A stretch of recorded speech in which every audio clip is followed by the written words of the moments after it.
But there are unanswered questions because he didn't answer anything. Who knew? That's one of the big questions. Who else knew what was going on? Well, if you look at the employees of his business, my guess is they probably, a lot of them, most of them didn't know. Madoff hired people who were not very smart. He hired people who came from modest backgrounds, and he paid them a lot of money. He paid them more money than they could get anywhere else, and more money than they probably thought they could ever make it in their lifetimes. And he did this because he wanted to get their total loyalty, and he wanted there to be no questions. So my guess is the folks who worked for him, most of them didn't have the sophistication or the inclination to ask questions, so they didn't know. And I think most of them didn't. Now we do know that Frank DePascali, who was sort of his right-hand man, he was a bookkeeper, he dealt with the clients, he's confessed, he's admitted that he knew. And we're waiting to see exactly what he has to say about who else knew. But again, I think most of the others didn't know. The feeder funds are interesting, the folks who were bringing the money to Madoff. At a minimum, they were grossly negligent. There's no way they could have just thought, oh, we're making a lot of money, I'm sure he's doing everything by the book. So there was probably some suspension of disbelief. There was, well, he's doing something, I don't know what he's doing, we're making a lot of money. So at a minimum, they were grossly negligent. They were not at all taking care of their clients. But one of the firms, Fairfield Greenwich, they suspected something. And in fact, what they suspected was that he was doing something illegal, but something illegal that was benefiting them. And in fact, they went to a lawyer and they said, we want a legal opinion from you. What happens if Bernie Madoff is convicted of trading illegally? He thought he was doing something called front running, which is a very lucrative way for a securities firm to trade. It's also highly illegal. They thought he was front running. And they wanted a legal opinion that said, if he gets caught doing that, we want to make sure that we're not going to get in trouble for it. And the lawyer said, well, if you don't know that's what he's doing, then you don't get in trouble for it. So they knew something was going wrong, but they just didn't know what it was. And they were getting paid so much money, they weren't going to worry about it. Peter, his brother, and Ruth, his wife. My guess is that both Peter and Ruth knew what was going on. They had been there from the beginning, almost from the beginning. Ruth had an office in Bernie's office on that floor. She was not a stay-at-home mom. She was involved in the business. She did bookkeeping. And Peter was the chief compliance officer. And Peter and Ruth were both, I believe, smarter than Bernie. And I doubt Bernie could have gotten away with it without their help. And I don't think he would have tried without at least telling them something about what was going on. In November of 2008, Ruth Madoff, a month before he confessed, Ruth Madoff took $10 million out of her account. And in December, just before he confessed, she took out another $5 million.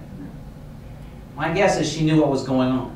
She has since given up all but $2.5 million of all her money, and I think it's because she doesn't want to go to jail. And I guess they won't send her to jail, although we don't know for sure at this point. So I think they both knew. The interesting one is the sons. Now, he's got two sons, and the two boys worked in the securities business, and this was the legitimate part of the business, the part that helped develop NASDAQ. And this part of the business was worth a lot of money. It was probably worth a couple of $100 million just on its own, and that's what they ran, the securities piece of the business. And the boys supposedly lost their personal fortunes investing with their dad. They lost supposedly all of it. But at the same time, the boys made a lot of money through the years through the business. And in fact, they basically ran their expenses, their personal expenses, through the business. They had a credit card bill, it would get paid for by the firm. But the other thing that doesn't make sense to me is that here are these two boys. They're running part of the business. Dad is running the part of the business that's worth a lot, because that hedge fund business must have been worth 10 times what the securities business was worth. If it were legitimate, it was worth 10 times what the securities business was worth. So here are those two sons. Their dad's approaching retirement age. He's 70 at the time. Don't those boys go to dad and say, hey, we're going to take over the business someday, right? Don't you think we should know about the part of the business that's 90% of the value? Aren't you going to tell us about what's going on so we can take over someday? And from all accounts, the family was pretty close. I find it hard to believe that the sons either didn't care or didn't ask, or that Madoff totally said to them, oh, don't you worry about it, I'll take care of it, it'll be okay. I just don't believe that. I have to believe that the sons knew something of what was going on. I don't know if they knew exactly, but I suspect that they had a good idea that there was something illegal going on. Another question that's pretty common is, what happened to the money? It's a $65 billion scheme. What happened to $65 billion? Well, $65 billion overstates it, because a lot of it is phony profits. Someone started with $1 million and they ended up with $5 million. Well, that's $4 million of phony profit. That wasn't real. And of course, some people took money out along the way. You might have had, if you had $1 million with Bernie Madoff, you might have taken $100,000 out every year. So there was money coming out as well. And the regulators believed that there was about $15 billion of money that came in that eventually disappeared, essentially. And it looks like about $1 billion of it went into the securities business. Again, you needed capital to run that business, to have inventory, to support your clients on that end. So some of that money went there. That was probably about $1 billion. And Bernie Madoff himself, of course, took a lot of money out.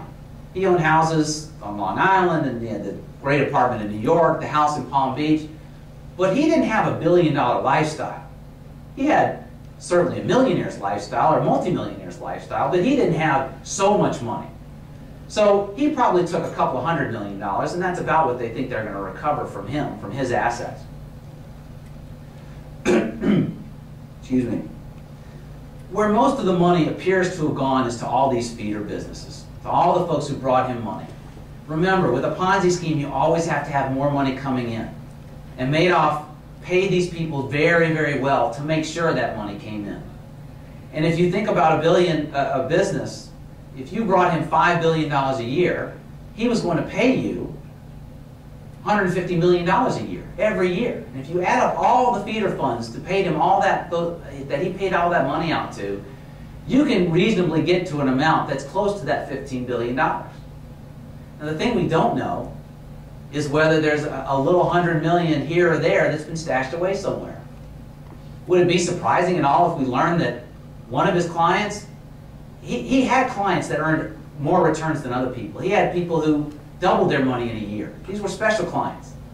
So is it possible that he had a special client that made $500 million in a year, and Bernie said, I want you to open this bank account in Switzerland or in Latin America for me, so I'll have it someday?